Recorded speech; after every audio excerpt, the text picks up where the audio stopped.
तो चीनी और भारतीय सैनिकों के बीच झड़प का एक नया वीडियो सामने आया और इस वीडियो में सीमा के पास दोनों देशों के सैनिक आपस में हाथापाई करते नजर आ रहे हैं। ये वीडियो कब का है और किसने शेयर किया, देखिए इस रिपोर्ट में।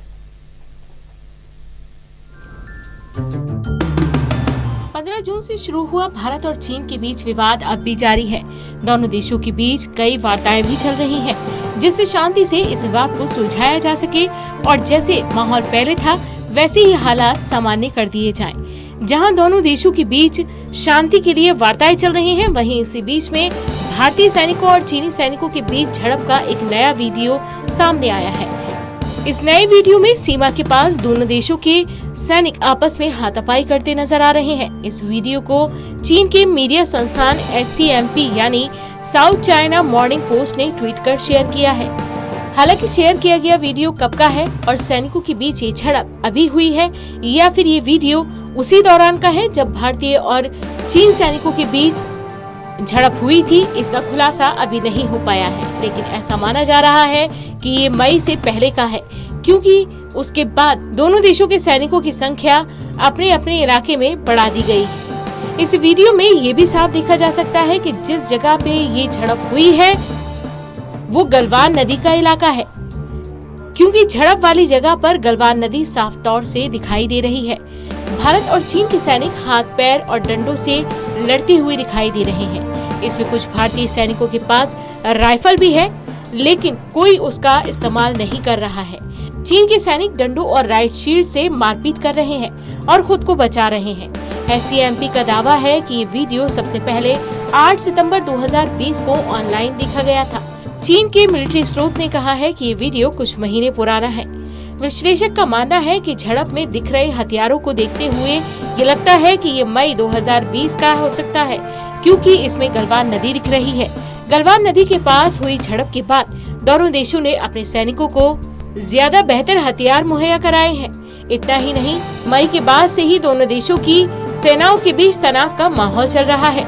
मई के बाद 15 जून को भारतीय सैनिकों और चीनी सैनिकों के बीच जो खूनी झड़प हुई, उसमें 20 भारतीय सैनिक शहीद हो गए। वो झड़प भी गलवान नदी के पास ही हुई थी। इस झड़प में चीनी सैनिकों के मारे जाने की भी खबर सामने आई थी।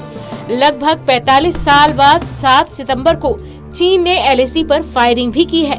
हालांकि चीन ने अपनी इस कायराना हरकत को छुपाते हुए भारतीय जवानों पर उनकी सीमा पार करने का आरोप लगाया है और इसी का हवाला देते हुए कहा है कि हमें फायरिंग करनी पड़ी, जबकि भारतीय सेना ने इस बात से साफ इनकार कर दिया है। इंडियन आर्मी ने कहा है कि हम अपनी सीमा में थे, चीन भड़काने वाली हरकतें कर रहा है और इस बात में कोई दो राय नहीं है कि चीन ऐसी वाहियात हरकतों को लगातार अंजाम दे रहा है। 29 और 30 अगस्त को भी चीनी सैनिकों ने भारत की सीमा में घुसने की कोशिश की थी। हालांकि भारतीय सैनिकों ने चीन के इस मंसूबे पर पानी फिर दिया। भारत के लद्दाख क्षेत्र में ब्लैक टॉप समेत कई रणनीति मोर्चों पर बढ़त बनाने के बाद चीन बार बार घुसपैठ की कोशिश कर रहा है। इस बीच खबर आ रही है कि पैंगोंग लेक के उत्तरी किनारे पर नए सिरे से चीनी सैनिकों का जमावड़ा शुरू हो गया है। उत्तरी किनारे पर फिंगर इलाके की रिजलाइन पर चीनी सैनिक बड़ी संख्या में जमा हो रहे हैं। 7 सितंबर को दक्षिणी किनारे पर घुसपैठ की कोशिश नाकाम होने के बाद ये जमावड़ा हो रहा है। 29-30 अगस्त की रात से 8 सितंबर तक ऐसी कई नाकाम कोशिशें कर चुका है चीन। विशेषज्ञों का मानना है कि जो हालात बन रहे हैं उसमें कभी भी किसी छोटे से उकसावे पर भी दोनों देशों के बीच युद्ध की चिंगारी भड़क सकती है। इसके कुछ कारण भी विशेषज्ञों ने बताए हैं। LAC पर हालात 1962 से भी ज्यादा गंभीर हो चुके हैं। 45 साल पुराना समझौता अब टूट चुका है। पूर्वी लद्दाख में भारतीय सेना की मजबूत पैठ से चीन पूरी तरह बौखला गया है। यही वजह है कि दूसरा फ्रंट खोलने के लिए चीन लगातार हथियार देकर पाकिस्तान को मजबूत कर रहा है। Special desk total news.